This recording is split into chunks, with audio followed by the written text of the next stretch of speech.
Hi, welcome to Adulting for Beginners. As I start life as a young adult, I have come to realize that there are some things I need to be smart on.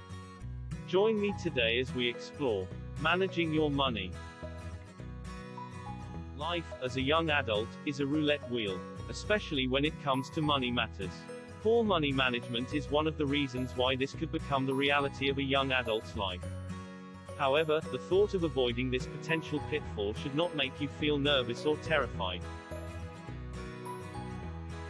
Managing your money so you can live comfortably is not rocket science.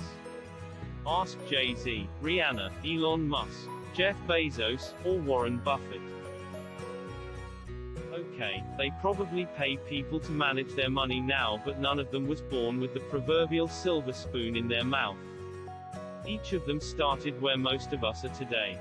That is, with a dream, a goal. And they all worked towards the prize.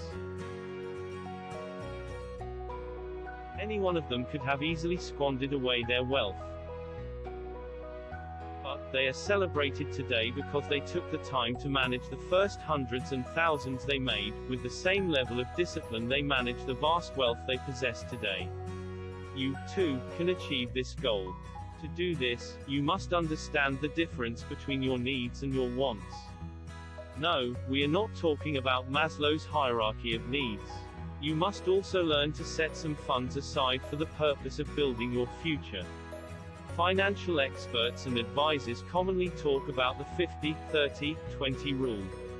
This rule explains how you should apply your net income towards your needs, wants, and savings. This is how the 50-30-20 rule plays out. 50% of your net income go towards your needs. Your needs comprise of the things you must have in order to live a comfortable life. These include food, which is groceries, a roof over your head, which is rent or mortgage, and associated utilities such as electricity, water, etc. Keep in mind that one man's need might be a want for you. For instance, a person in need of an emotional support or a seeing eye dog is different from a person who simply wants a pet. 30% of your income, on the other hand, go towards your wants. Your wants are the things you can do without. Though they are nice to have, wants will not diminish your quality of life if you do not have them.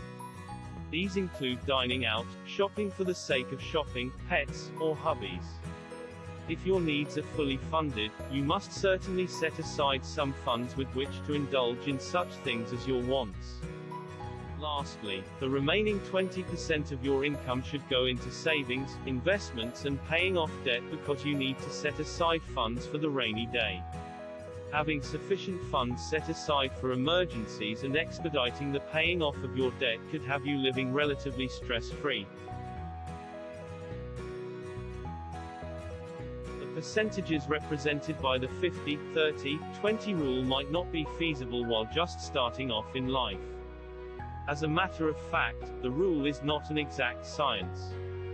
However, you need to strive towards reaching that point in life where your income can be applied in a manner resembling the rule. Now that you know a little bit about money management, be sure to manage your money wisely.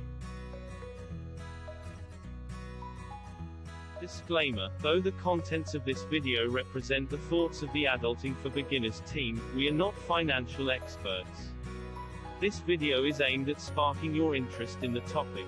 Be sure to consult a financial expert for your financial plans.